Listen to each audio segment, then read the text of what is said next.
Well, good morning, ladies and gentlemen. I'm Jeffrey Daugherty, the guy humming. You know him. That's Wayne Steiger. And it's not your normal Sunday if you're here, and you're not your normal Sunday kind of person if you're here either. So I think it's a good mix. Nice to have you all. And Wayne, I was just sharing with you, I had an experience yesterday that I don't often have. I spent about an hour and a half shoveling snow. That's, I'm sorry. I think of you more of the sand guy walking on the beach of, you know, um, the place that Clearwater. Not, Yeah, we don't get so much of that snow in Clearwater. I mean, they have snow there, but it's different. yeah, yeah. It's a kind of comes up from the south. It's different. Yeah, the snow that comes from the south. That's what I gotta say. Well, so And I learned something about dogs too. I would have never believed this if I hadn't seen it. There was a German Shepherd here that was out there with me, and I was taking shovels full of snow. And I mean, this dog is inches away from me, and I could not hit this dog with a shovel full of snow.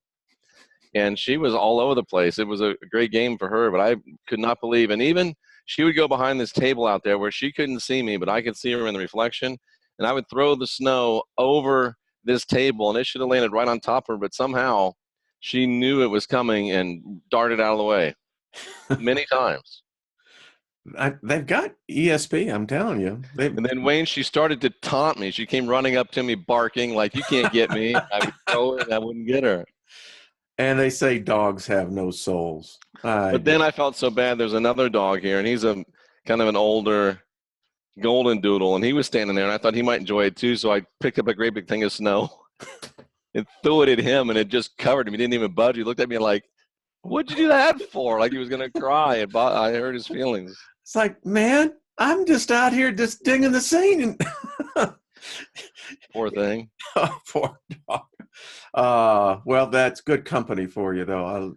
Animals are just great. I've never had a dog in my life, so it's a completely new experience for me. Well, now, where's the cat? Where's your cat? Rooney is in attendance, but he was not out in the snow. Okay. How's Rooney digging this scene?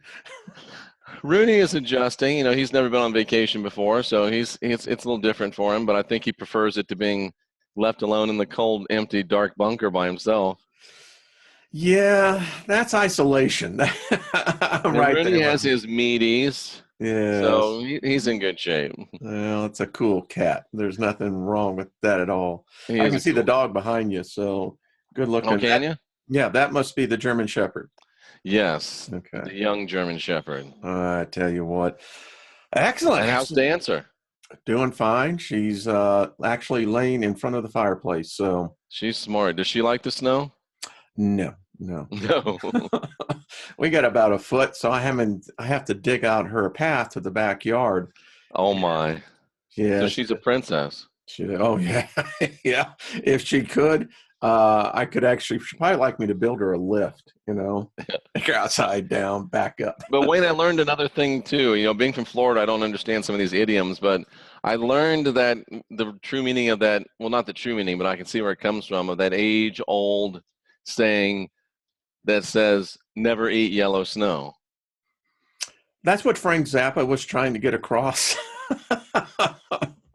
And, Frank Zappa was definitely one of the, I think, much underappreciated 20th century philosophers. Oh, I'll I just would say agree with that. Absolutely. that. Yeah. Absolutely. So it's a different world here in flyover country, Wayne, deep in the heart of flyover country. Yeah. So how are you digging this snow? I mean, for a Floridian, it's got to be an experience. I do like it. I lived in Lake Right. Tahoe for several years, three or Yeah. four years, so I'm well accustomed to snow, but it's been a long time. Were you on And South Lake? I lived in South Shore. I actually lived in Mhm. Zephyr Cove, Nevada, Yeah. Yeah.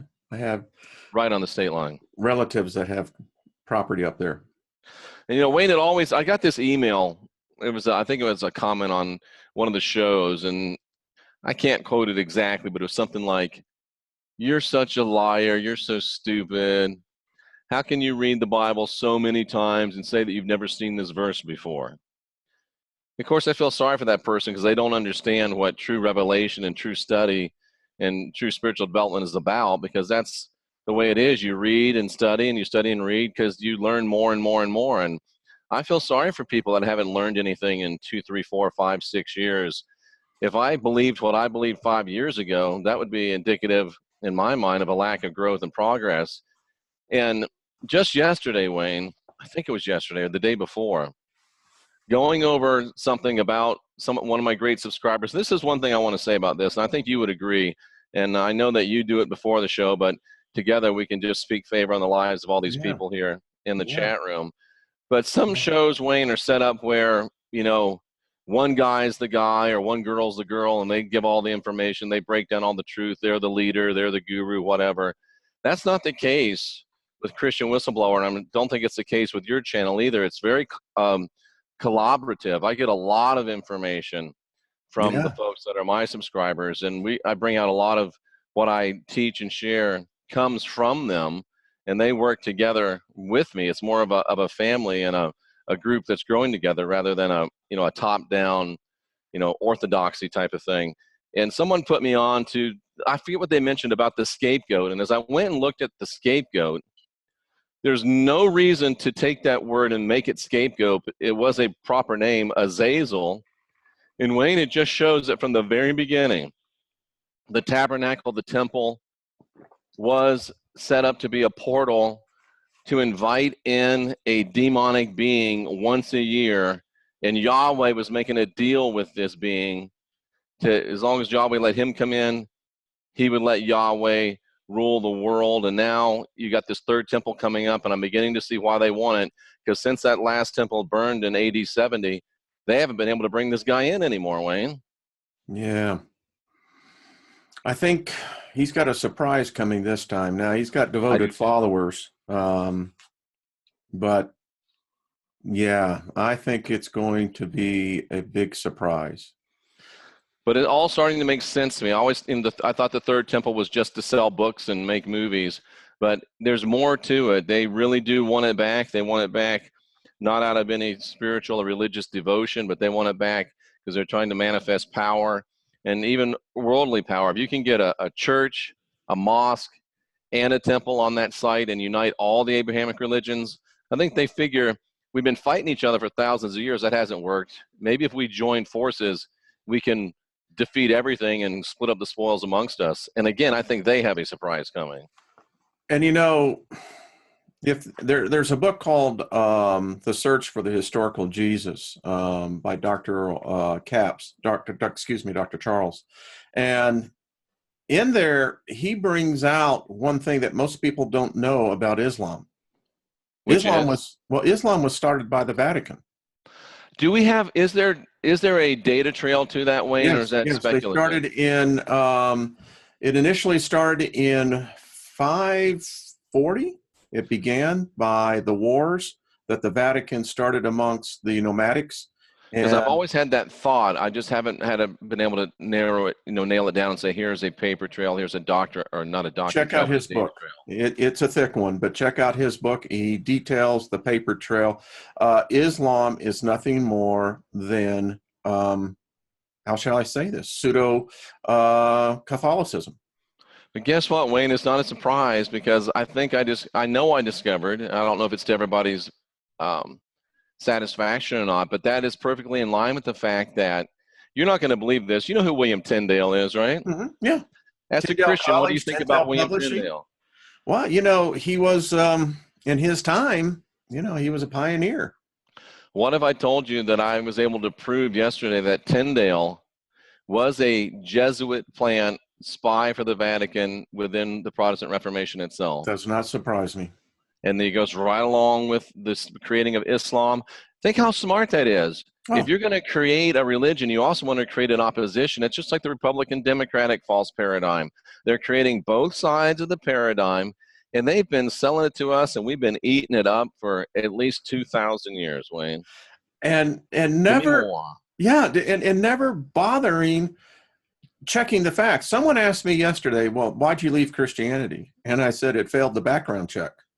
Absolutely. That's so well put. And you know what, Wayne? This is just a little itch. I can't prove it yet, but I've got an itchy little feeling that even Martin Luther himself was Jesuit aligned. Yeah, no doubt.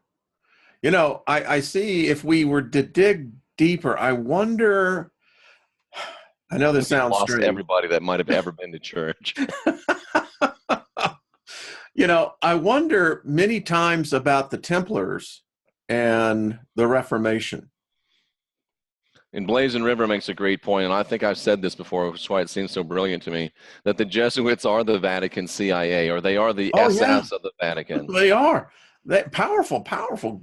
They invoke magic.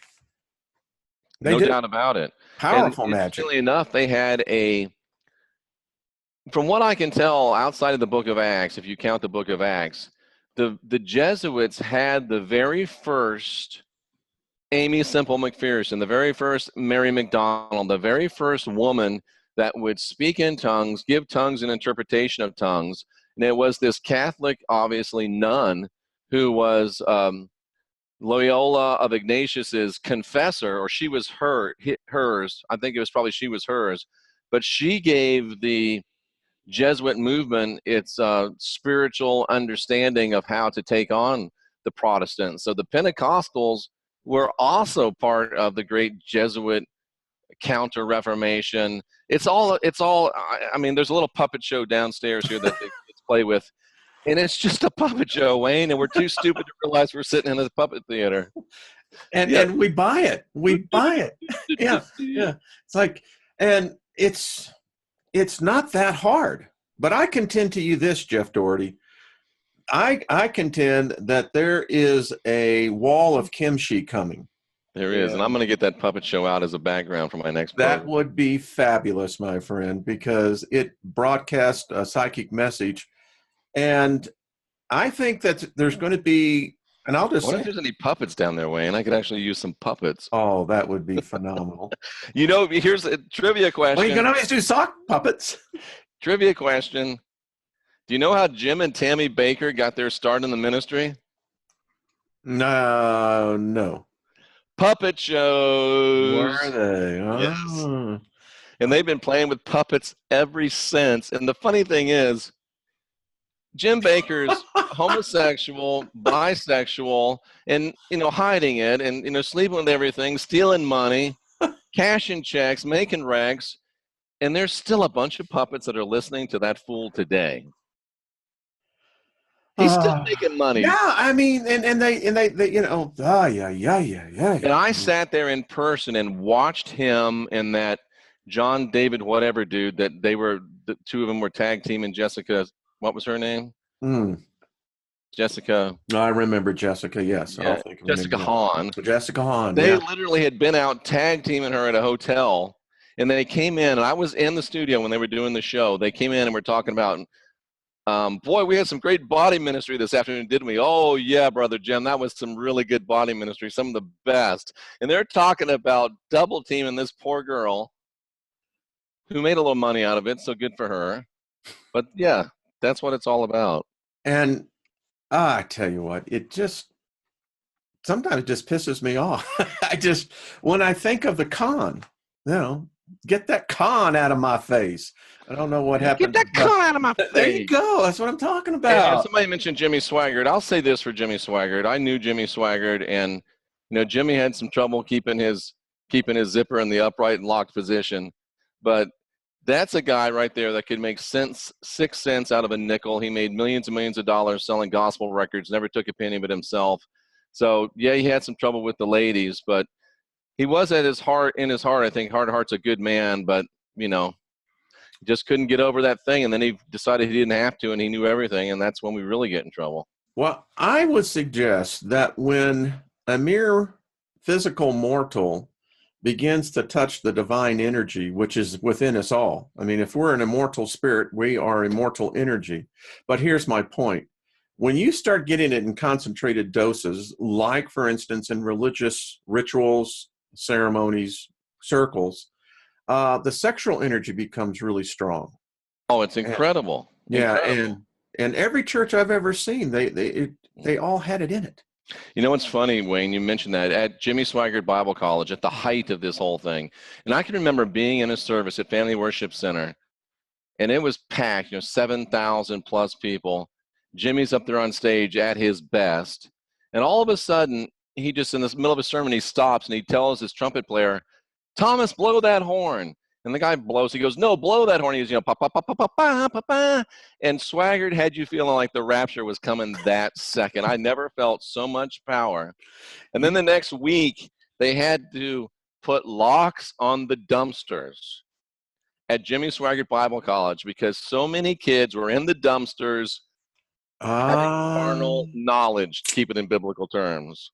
In the dumpsters.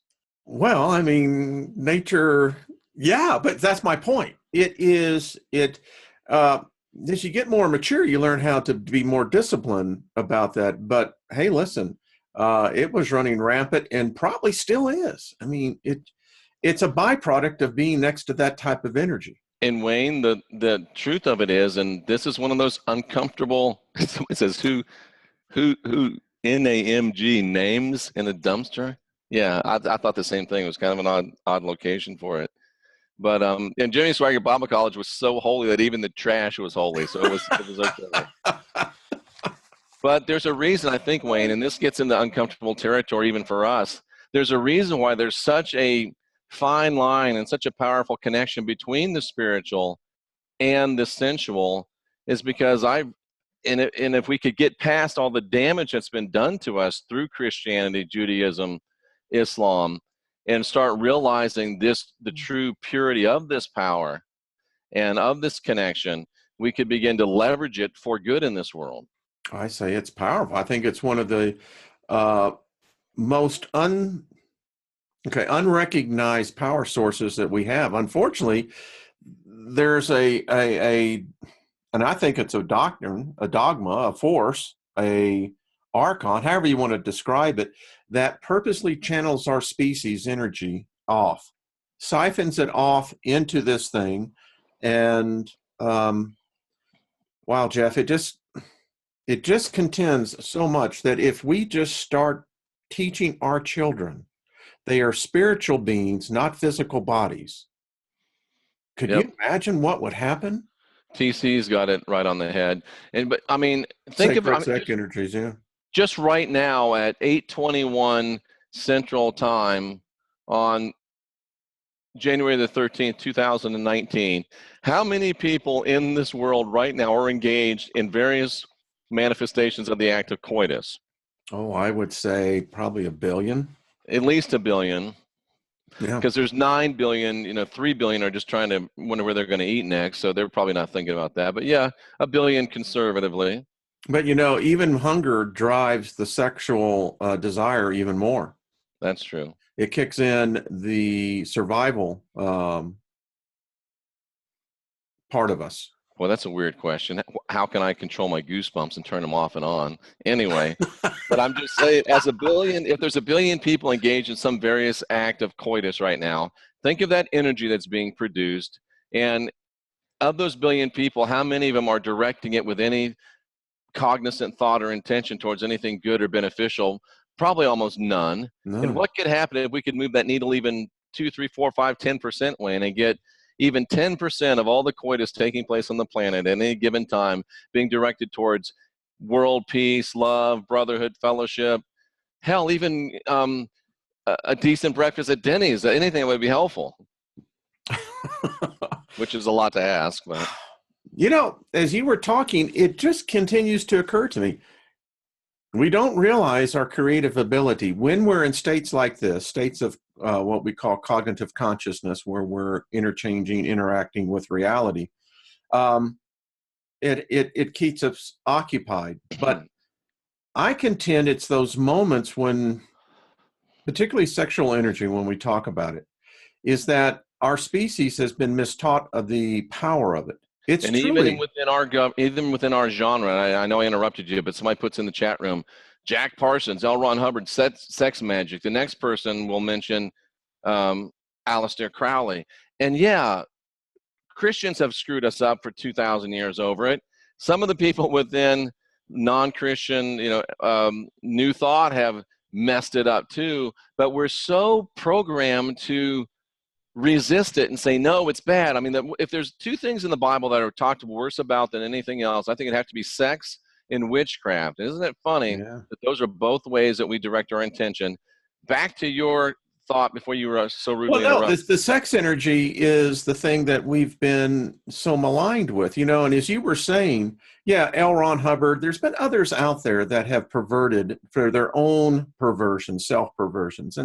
And so as a result, it's like whoever first discovered chocolate, let's say the person was a womanizer. So does the whole society and all of the earth population discard chocolate? No.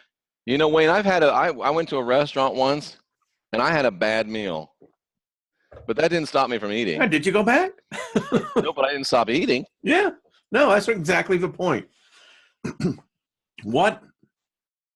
Listen, there's something to it. I have some really old books, you know, for casting spells, and there's one on there just all about sex incantations. But when you read it, the problem I get from it is that I get the sense that I am only getting a synthesized truth of this, a version of it, by the person writing this. And so I've been on this little secret quest of going, okay. Not anymore, Wayne. Not anymore. Damn it. Oops. You know, but so there's tremendous evidence in these secret societies, in these cults. I mean, you know, the cult of Bacchus that goes back almost 3,000 years ago. Even in Christianity today, there is still all the symbolism of this power. There is. And as Madame Cat reminds us, sex magic is not just effective, it's a lot of fun. You gotta love it. You know, I was reading this book this weekend. And, all you need is love. God is love. Yeah. I also say God's a homosexual too, but Bearded Canuck, we understand you can turn off your goosebumps. I don't know why you can do it, but can we move on? Yes. You know, and people get so offended when I say that. I'm going to say, well, I had to start somewhere. Yeah. You know, we still love having sex with ourselves. Yeah, it's better when you get two people, and people go, oh, you can't say that. Well, it's the truth. I have a great friend of mine who's a really funny comedian. He says there's two types of men in this world: those that masturbate and liars.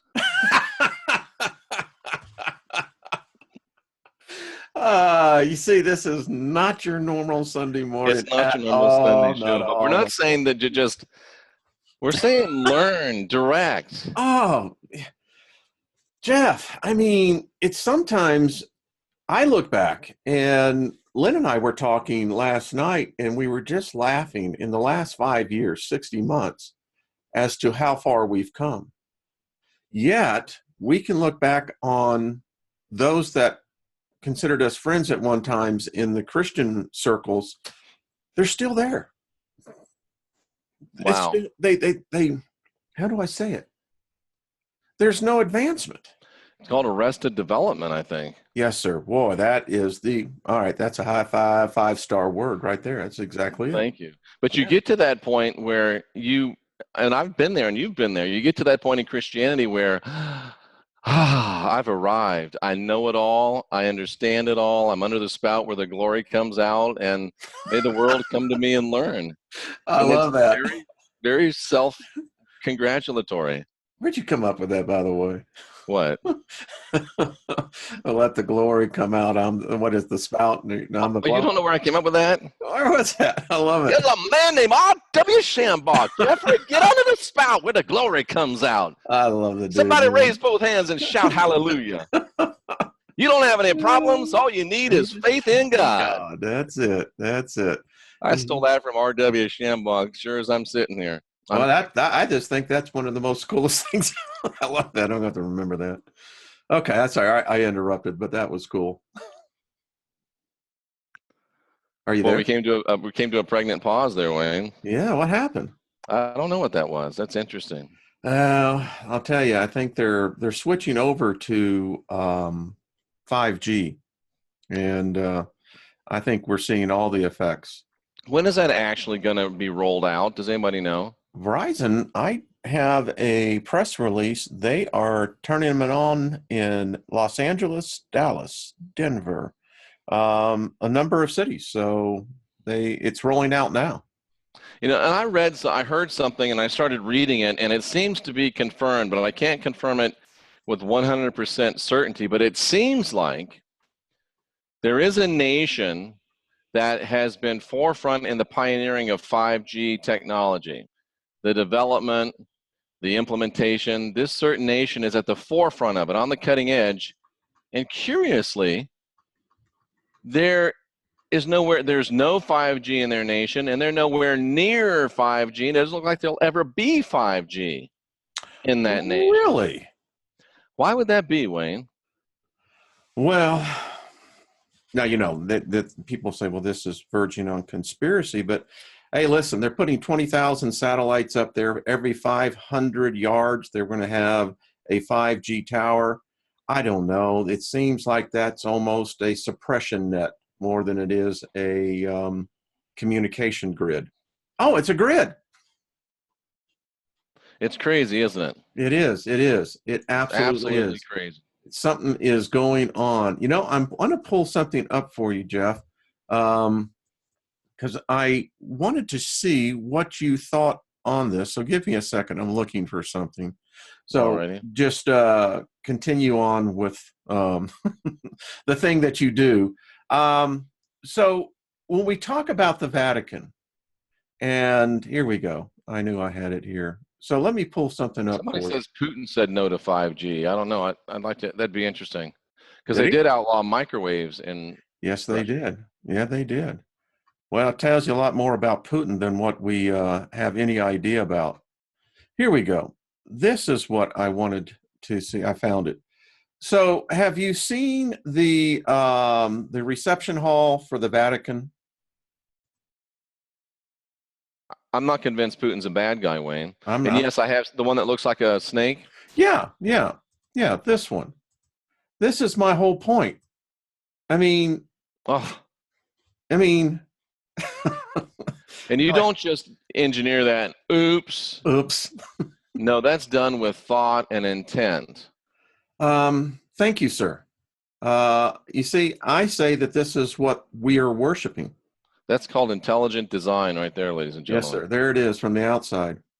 Interesting. It even looks like a snake slithering. Doesn't it? Look at its head. Yeah. And it's a venomous head. That is something else. Yeah, it's pointy, isn't it? Yep. Yeah. There's the scales when it's at night. Wow. That's a snake. That is a snake. That is a snake. Here is the Christ. This is Jesus on both sides. Two different interpretations. Yeah, I mean, to me, that looks like Jesus is a velociraptor. Yeah. And plastic Jesus indeed is. A reptilian? Yeah. Yeah. Well, he's not real, but... Yeah.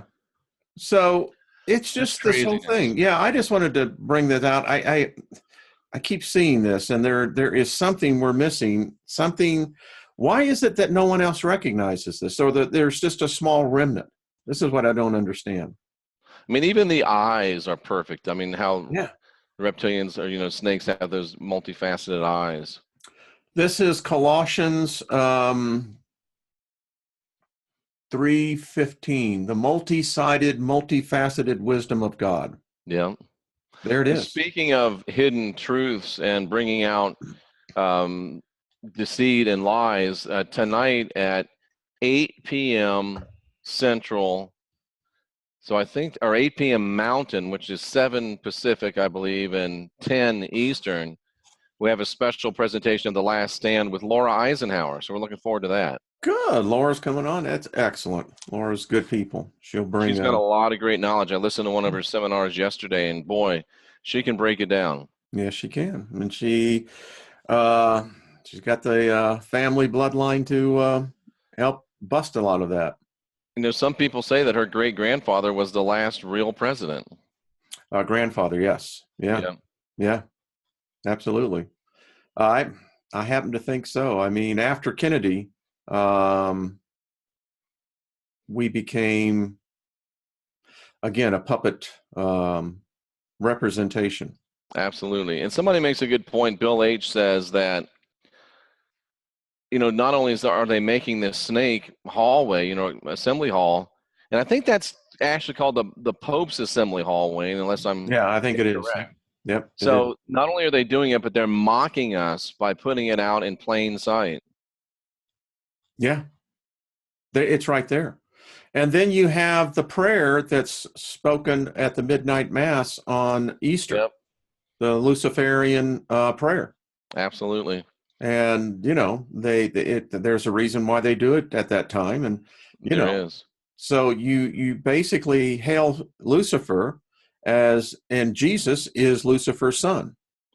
And I hate to say this, Wayne, but the statuary around Vatican City, there's statue after statue after statue, relief after relief after relief, depicting children being sexually abused. Right there in the statues, and we're all shocked that I just don't understand how we're so unsophisticated. Well, Pope Pius X, I think, said it best back in 1416. Oh, what a prophet this Christianity and fable has been for us. Absolutely, and guess what?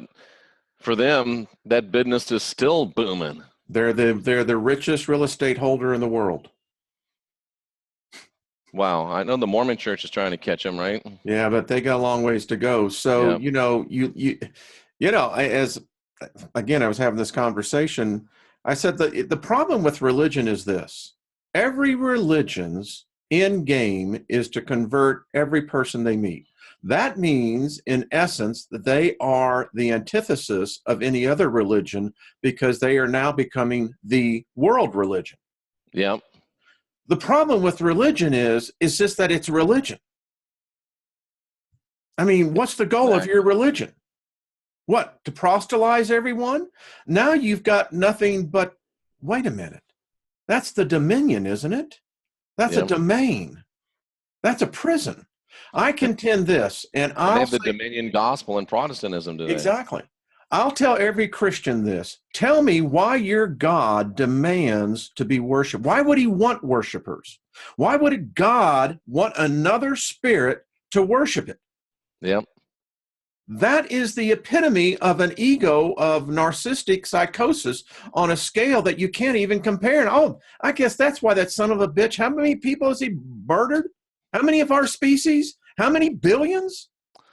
The number does number into the billions. And Wayne, I think you'll join me and maybe we'll take a little segue right here. Someone in the chat room says that their grandmother passed away, I guess yesterday. It feels like she's still at home. They couldn't make themselves make breakfast. They're trying to deal with it. Okay. What would you say? Well, number one, embrace her energy. If she's still there, there's a purpose for it. And consider yourself very fortunate. Not many true spirits linger behind. So there's something that it's obviously important for her that she's wanting to tell the family. And that doesn't surprise me one bit. Did she die in the home? It didn't say. Okay. That doesn't surprise me at all. We had an incident years and years ago with my ex-wife where her father passed away right in the house. And when we came back from the burial, in his bathroom, the mirror, and it was a heavy mirror, had been taken up and had been put to the side of his bed. And what we found in there was a letter. Wow. Now, how that got there, I don't know. But we could feel his presence. And don't be afraid of it. Listen, no ghost has ever harmed anyone except the one that was after Jeff. But and I think that's only because Jeff was at a weakened point in that time. Yeah, I don't think, But I agree with you, Wayne. There's nothing to fear. Embrace her energy. Ask her if there's something that she's trying to communicate to you. Release her, let her go, let her know it's all right to move on. You love her, you appreciate her, celebrate her life. It might not be a bad idea if you have family around, to just sit together in the living room and celebrate her life, share the great memories, and release her to move on. But ask yourself and ask her, I would directly ask her, get into a contemplative state. You might even want to make it a little bit of a ritual and ask her, do you have wisdom or information that you want to pass on to me? Because she might want to tell you where the money's buried. Yeah, I just got the sense, and I don't know, folks, and whoever this is, but I get the idea of breaking bread as a family Oh, that's a good idea. and set a chair, set a place for grandma. That's a great idea. You know, one of my friends that was instructing me on mediumship and, you know, communicating with spirits, she said, one thing you always want to ask them is, do you know where there's any money hidden? Because some of them do. Some of them do. They've been here. Yeah. Um, it's really odd. I can say in the last 6 months, um, I don't have problems with, energies anymore. There used to be a very crowded in here. And I guess I just got real with them because I told them this. I said, listen, if you want to have a voice and attention, you're going to have to manifest. And when you manifest, you're going to have to tell me what is the technology that allows you to take matter from the ether and bring it into material substance that a photon can measure it. Yeah. And Just Wayne, how long ago did you say it was that you had this shift in about not 6 months feeling? ago. That's 6 months ago. Well, if I could say this, and you don't have to agree with me or not, but I think Wayne Steiger 6 months ago was more tuned in to, am I being attacked? Am I being pummeled? Is there something after me? And Wayne Steiger today doesn't give a damn because he came here to kick ass and chew gum. He's all out of gum. I had one speak to me because I said, to one particular spirit that was bugging me, I said, when I get over on the other side, I said, I'm coming to kick your ass. Yep.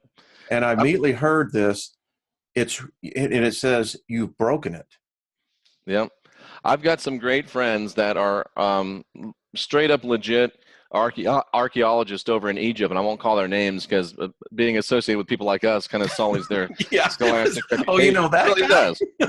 It really does.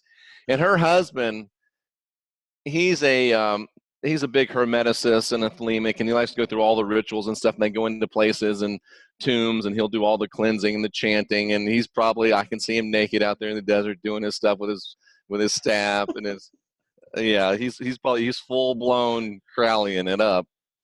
And I asked his wife, do you ever do that? She's like, why would I? All of these things know that they can't mess with me. I don't have to waste my time doing all the dress up that he does. And And I so think that's where you are. You're like, I these am. people I can't am. mess with I have me. gotten that. I woke up. This has been a while, and this is what I woke up saying. My wife looked at me and said, "What the?" I said, "The sleeper has awakened." Stood right up, and then went back to sleep. I don't I know. think you're right, Wayne. I think you're 100% right. Yeah. Let me say this too, Jeff. When these deities get back in here, because I think that's exactly what they're doing, I contend that when we started all these nuclear explosions and everything, that there was a literal rip in the space-time fabric. But I think we are seeing it today as an inundation of spiritual entities coming in from all over the galaxy, if not even the universe. You're looking at someone. Yeah, I'm trying to get a refill. Wayne, you're exactly right. And that's the whole thing I was talking about with the Azazel. They literally were bringing in demons through it. You know, it talks about, and what tipped me off on it was at the very beginning, the Cain and Abel story. If you'll remember, the being calling himself Yahweh says that the sin offering is crouched right at the door. It's waiting right there. And then if you come down into Leviticus where they're talking about the scapegoat, which Tyndale replaced the word Azazel, the proper noun, with scapegoat for no linguistic reason. They refer to that back again. The offering is at the door. The door of the temple, Wayne, the door of that temple and the tabernacle, that was a portal. They were creating a magic ceremony to bring in entities. And on the Day of Atonement, the highest day of the Jewish calendar, they're bringing in this entity Azazel, or at least they were until they got their temple destroyed. So when they are trying to bring these entities back in, and they are trying to bring in this Azazel because they think he can help them take over. And just to tie a bow on this, what was I going to say? What was I going to say? I forgot it. You were right there, and it went past me. Well, you were talking about the portal being open. Yeah. This Oh, is the Holy of Holies. yes, yes, It's yes, an inverse world, Wayne. So the Holy of Holies is actually the unholy of unholies. It's the most unholy place on planet Earth because there's such horrible interdimensional magic and travel going on. Now you're speaking of Azael of the chief of the 200, right? Well, I'm not a big fan of, Of the I fallen think, watchers. well, I think the book of Enoch as we know it is horribly corrupted and a forgery, but I'm not saying everything in there is wrong. But I think Azazel is Yahweh's boss, for lack of a better term. The being that's calling himself Yahweh, because Yeah, Yahweh was actually doing sacrifice for himself to Azazel. yeah, and that's what it says right here, that he was the scapegoat for the rabbinical literature, the Targum. But that word scapegoat is not in the original. It's the proper name, Azazel. Azazel. So And Tyndale intentionally changed it, Wayne, for no good reason other than to hide the fact that they're doing demonic rituals. and these demonic rituals, folks, they're if they're not bipedal, then they're intelligent. They're sentient. Thank you very much. You know what, Wayne? Sometimes the Bible's true. What does it say? Ask and you shall receive. I think that's true. I heard Zig Ziglar. I can remember back in the 70s at a conference that Zig was going on that. One of the greatest things that Zig ever said was, whether you believe you can or you believe you can't, you're right. You're right. That's exactly it. So there's a lot of people that write me that are coming. Dude, Obama knew that, didn't he? Yeah, he did. Yes, we can. Yes, we can. Mm-hmm. With your money. So I often wonder. I told Lynn this last night when we get, we have these great conversations, and I said something's building up. It's getting to the point. I wonder how much more this pressure vessel can take. How much more complete upheaval of our beliefs, our traditions, our core values, those things that we always perceive to be the stalwarts of our society, of our existence. I mean, it's all being turned upside down. And it really is, Wayne. I get a lot of letters now, emails from people coming out of Christianity. One gentleman wrote me, he said, I despise... Robert says it's not sustainable. He's echoing your thoughts. It is. It's not sustainable. Thank you, Robert. And this is what one email particularly, a guy said, he said, I hated you. He said, when I first heard you, he said, you were offensive. You were a blasphemer of everything that I was taught that was sacred. Maybe you're getting my emails, Wayne, by mistake. I mean, what the hell? That's not Wayne, it's Jeff. But he said, what you caused me to do, and he listens to us here on Sunday as well. He said, you caused me to go search. And he said, I was going to prove you to be a liar. Yeah, that's how I got here, Wayne. It's happening. And just, we say these woo-woo things too often, but I woke up this morning and I felt terrible. I felt really, really bad. I thought, I'm going to call Wayne. I'm going to cancel this show. I just don't want to do it today. But for some reason, I felt like I just needed to push forward, and I feel great now. So I think that for some reason, Wayne, we weren't supposed to do this show, but here we are, maybe just for the fact of the fellow with the grandmother that passed away. Maybe that certainly makes it worth it all right there. Yeah, absolutely. We've got to stop fearing that which we can't see. Exactly. Jeff. David Icke makes a great point in his new book, and I didn't even realize this, but we see about 0.005 of 1%. We see 5,000th of 1% of the spectrum that's out there is all we're able to see. Can you imagine that? We're blind. We're effectively blind. We're blind people in a dark room searching for a black cat that's not even there. Do you see that? I do see that. What is that? This is what's happening to us right now. We can't see what the full potential of our eye is able to actually see.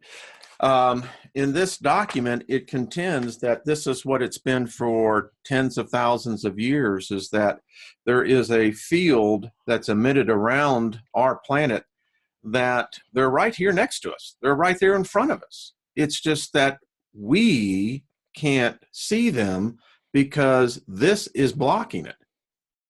You know, I wonder, Wayne, I don't know enough about physiology and biology, but I wonder if the human eye is capable of seeing more and it's being blocked, or is the human eye just poorly manufactured to be able to see more than 1/1000ths of what's really there? I don't know. It's like the glasses you have. So you block out certain blue light. Yeah, and then they really work to make my eyes feel so much better. Well, so I'm like Jim Jones, but that's okay. People think I'm like Jim Jones anyway, so what's the big deal? But it demonstrates what happens in the shift of our spectral view and what color shift. I think Laura will bring this out as well. I think they're right here. I think personally, and I'll stand by this, when I look up at the heavens now, I don't think it's what we're viewing. I know that sounds strange, and I'm not a flat earther, but I'm becoming more and more convinced that this is an artificial construct. And here's my point. There's a guy out there who did an experiment. He had a Nikon D900. Richie from Boston is who it was. Okay. And he went up downtown and he went and took the extreme zoom that his camera would go on an office building so far away. Somebody was just talking about this to me. That's fascinating. So he could not focus in on his Nikon D900 the details of the building at its furthest zoom in. But when he went to do the moon, he could see the craters in exact detail. So how can you Did he have any idea how far away the building was, Wayne? He estimated it was probably less than 4 miles, I think 5 miles away.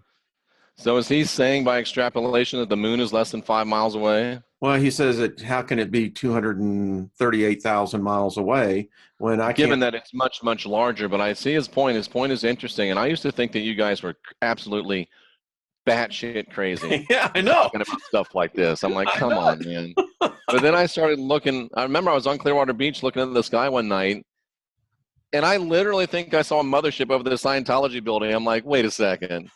I haven't been drinking. I haven't been smoking. I haven't been toking. I haven't mushroomed, nothing. And then I start looking, and people are telling me, oh, the clouds are lower in the sky than they used to be. The sky's not blue anymore. The sun's not yellow anymore. I'm like, yeah, whatever, weirdos. But I start looking at them like, damn, it really isn't like it used to be. I got a guy who sent me a detailed document, and I'm doing the research on it now, but he is contending that through history, our species has seen 5 different color suns. And Wayne, I know everybody thinks that L. Ron Hubbard was just batshit crazy. And I used to think that the Zemu stuff was all made up, but I think the brother might have actually seen him. I think that he was, let me just tell you, I don't know if he was a victim or if he was in collaboration, but he was fed information. He was fed documents. I think he probably had dinner with Zemu. Well, I think that, okay, so here's the conundrum.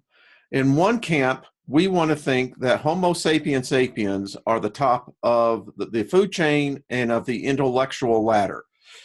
Yeah, we love the fantasy camp of thinking, UFOs, little gray men. Then we get over in our religious camp, but yet we will accept the fact that there are angels and demons. That's fact. You can't touch that. So here we live in this conundrum where we deny, we accept, and we reject. So my contention is this: we cannot be the only freaking spiritual beings in this universe. We can't be. And please don't insult people. There's no reason for you to say that come on. Richie from Boston is stupid and you unsubscribed. I just took your comment off.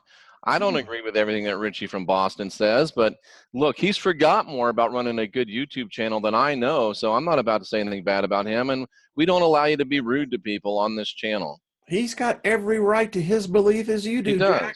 does. And I tell people all of this. When you start writing rude comments, that's like Mhm. walking into somebody's house and taking a dump right there in their living room and walk back out. Well, I would say it's at least like walking in and drinking out of the milk jug, Wayne. Well, I like to get real graphic You about it. do. So I'm not going to come in And if your Richie from house. Boston would like to come on the show and have a discussion, I'd be glad to have you. Listen, the And by the guy, way, Wayne, I think that everybody right now should subscribe to the R. Wayne Steiger channel and should subscribe to the Christian Whistleblower channel where you are right now. And on the way out, before you go out, make your opinion known. If you like this show, give it a thumbs up. If you didn't like the show, give it a thumbs down. Make your voice heard and subscribe to this channel and subscribe to Wayne's channel. And then subscribe to Richie of Boston. Richie of Boston. Yeah. Absolutely. Listen, we can He get says he's just an asshole with a computer, right? We all are. Yeah, we all are. Exactly. That's redundant. It's just, it's funny because I used to. Oh, Elizabeth Dominic says, I will. I haven't subscribed to Wayne yet, but she's going to, Wayne. Well, thank you, Elizabeth. Very kind of you. It's like that bumper sticker I told you I saw in the Tropicana back in '89 was in Vegas. Jesus loves you because everyone else thinks you're an asshole. It's true. It's true in my case, and Jesus don't even love me. Oh, I tell you, Jeff, because he's been busted out. So I want to get your take on what the announcement this week to the world was about our magnetic North Pole. Yeah, I watched your little mini show on that. Yeah. I think it's interesting stuff. It really is. And I was talking with somebody else. I don't know if feel free to chime in the chat room, but they said they were driving down the road and they know that they were going, I think it was due west, but yet their GPS and their compass in their car told them they were going like northeast or something. Yeah. My compass is here. I've been here now almost 15 years in the same house. So when I got here, I put in on the outside concrete where north was. Got my compass. Okay. Yeah. It ain't there anymore. No, it's wandered off more to the northwest. Anyway, so if I ever get lost in the woods, Wayne, I'm probably just going to slit my throat because I don't even know up and down. And that hasn't changed a bit. I'll just make it easy. Hey, listen, the way I look at it, eventually, if you walk and you head out, you're going to find yourself in a circle, and then you can get your point of reference. I'm smart enough to walk downhill. I could do that. You could do that. And, I learned some tricks from that movie with Alec Baldwin and Anthony Hopkins. What was that called? The Edge? Yeah. What a great movie that was. That was intense. And the one thing I took from that movie that has fueled me ever since, Wayne, he made this statement, two of them, and I finally got to use this one statement, but the one statement was, what one man can do, another can do. Oh. Yes. So if it's ever been done, you can do it. You can do it. You can do it. And another one he said was, never feel sorry for a man with the plane. Never feel sorry for a man with a plane. So Joe Rizzo, I will never feel sorry for you. With a plane? With a plane, yeah. Yeah. Never feel sorry. Because if a man has a plane, there ain't no damn reason for you to feel sorry for him because his problems are like your celebrations. Exactly. Jeff, people, they're getting it. They're getting it. They are. I'm convinced of it. Had one letter from a delightful person. She just came out, of the Baptist religion. And of course, she's been facing a lot of persecution. And it got me to thinking, how many Sunrises and sets in different places, says Cynthia. Oh, that's cool. I like that. But she was saying it's amazing how much persecution she is facing amongst her, as she said, the people that she worshiped with. She said, than she has ever felt in anything. And I thought, I think that's how they're going to do it to us. As you become awake, you begin to make awareness of things, you start connecting to things. I think we become a bigger threat than I think anything that's out there. Well, Wayne, you started the bumper sticker flood. Now someone says they saw one yesterday that said, support cannibalism, eat me.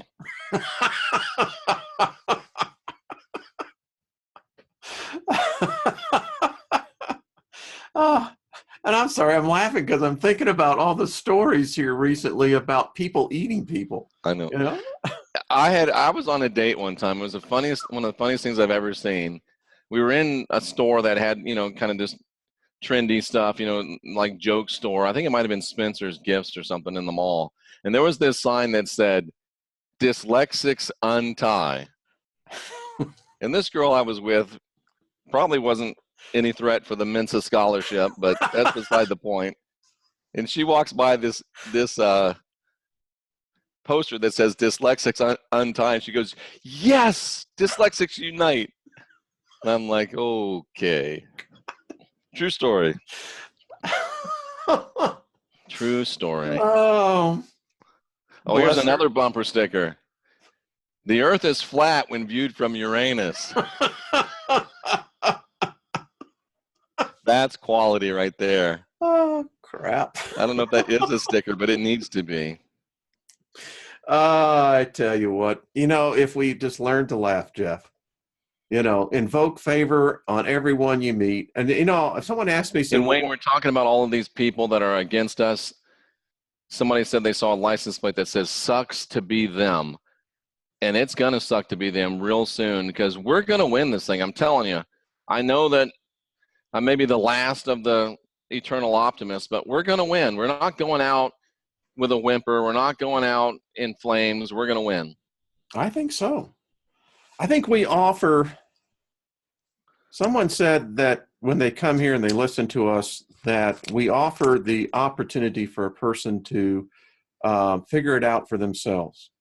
And I said, absolutely. Yeah, that's what we encourage you to do. Don't listen to Jeff and I. I mean, we're just two dudes having a great time on a Sunday morning. And of course, the perfect bumper stick would be, "What does God need with a starship?" Exactly. I like that one. I think I just thought of one. What does God need worshipers? And here's what my contention is. What does God need with worshipers? Yeah. Anything that wants to be worshiped is not a God. That's a bottom line rule. Anything that wants to be worshiped is not a God. And any woman that wants to be a princess isn't a good long-term investment. Let me just throw that in there.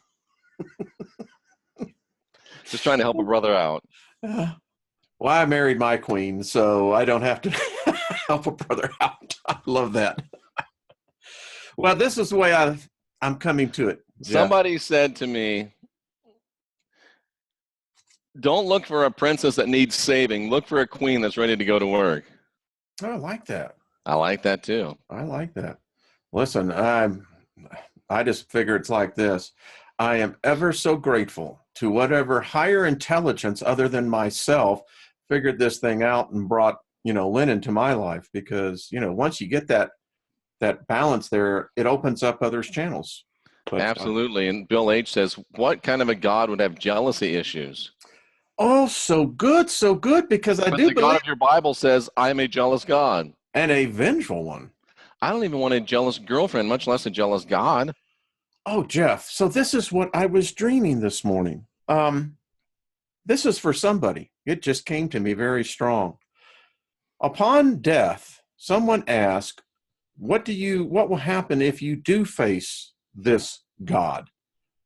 And this is what I had this dream. And it's coming back to me very clear.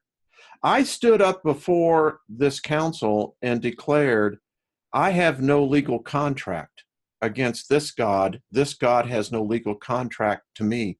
Do you know what happened to me? They set me outside, and there was nothing to hurt me. It was like I was set outside, and it was like this, wow. You're outside of their domain. Yes, thank you, sir. So it's this God of the Christian Bible, the God of the Torah, is a legalistic God.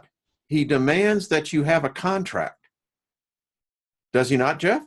He does. Yeah. A blood contract. Yes, no less. So, another bumper sticker. I didn't say that. Jesus. Oh, that's good. That's good. So if you've got the contract, make sure you void it.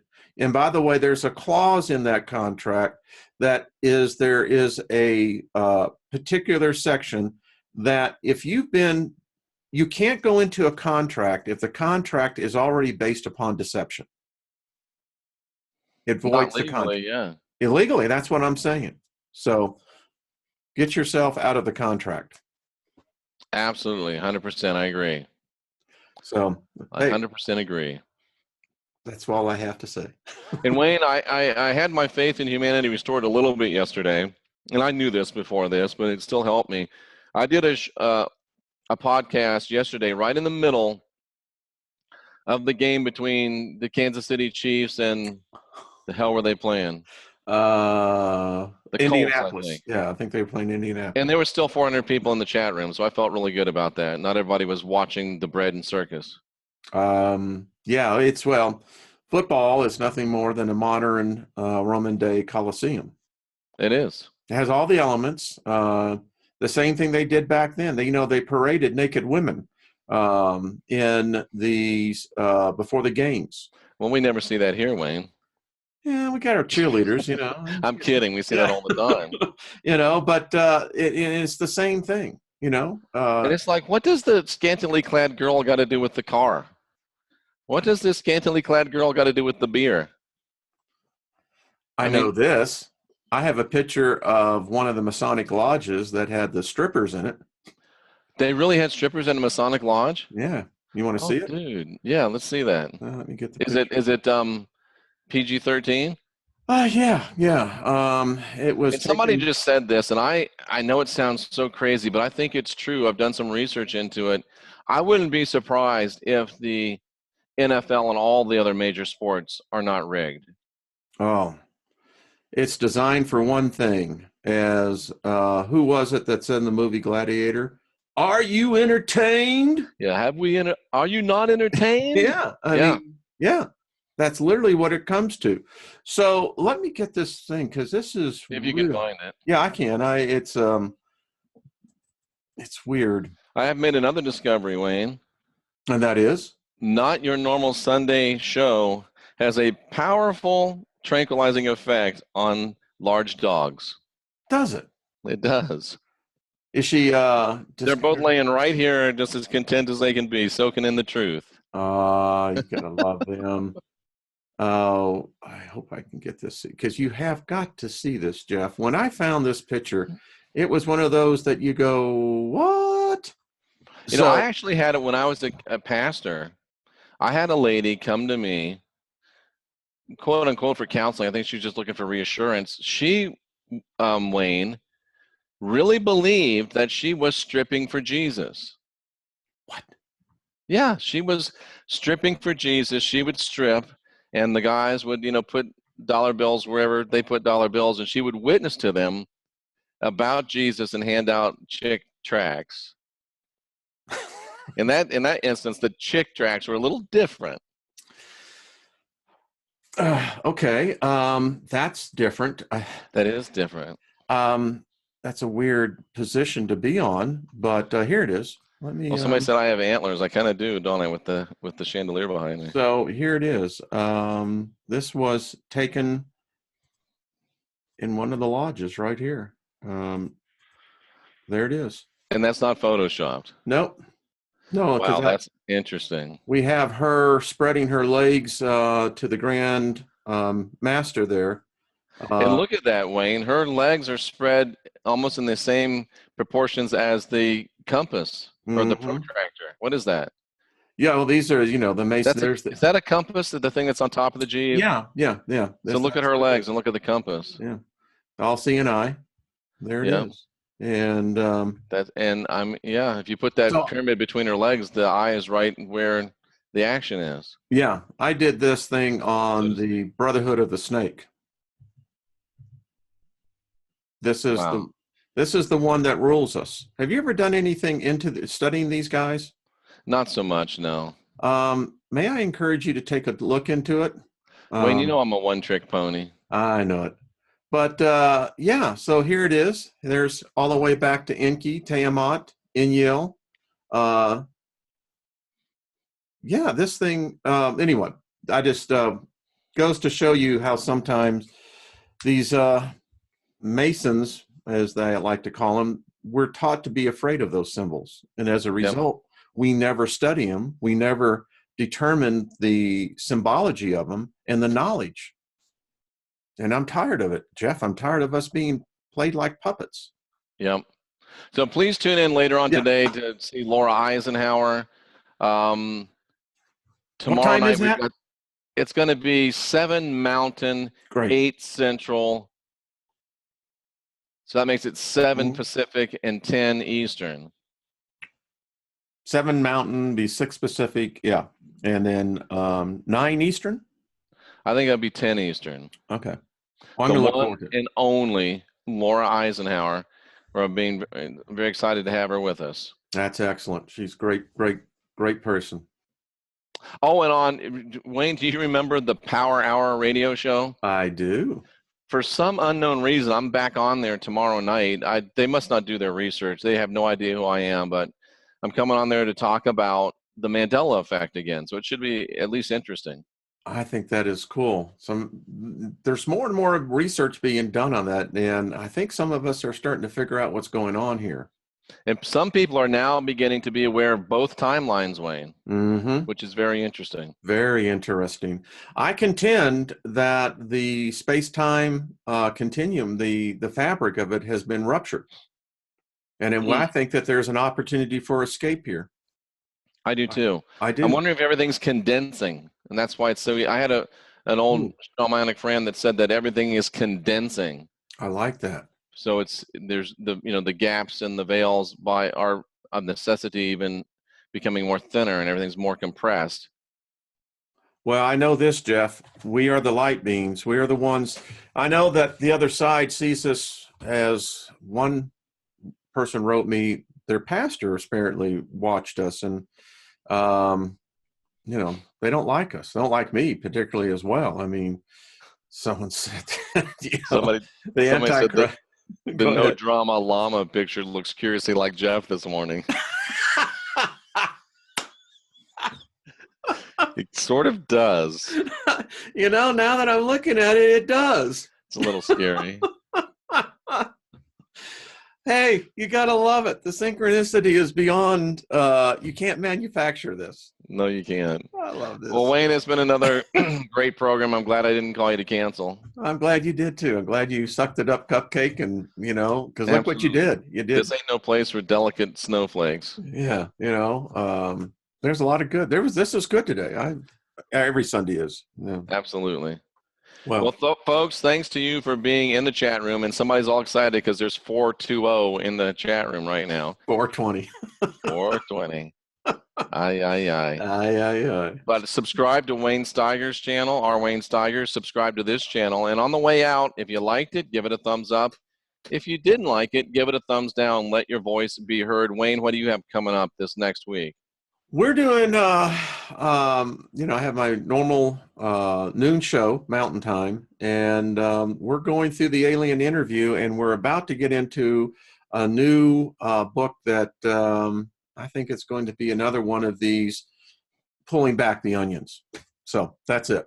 Next Friday night, by the way, over on my channel, we're going to actually do a group healing hour. Excellent. Yeah. Looking forward to that. Thank you, my friend, and appreciate you, Jeff. You as well, my brother. Nice to see all of you here. We give you a salute. It's still at 420, so everybody have fun. All right. Gotta love it. Wayne, all right, Jeff. Great show. Thanks so much. Thank you, sir. Best to you and Lynn. Have a great week. All right. Bye-bye.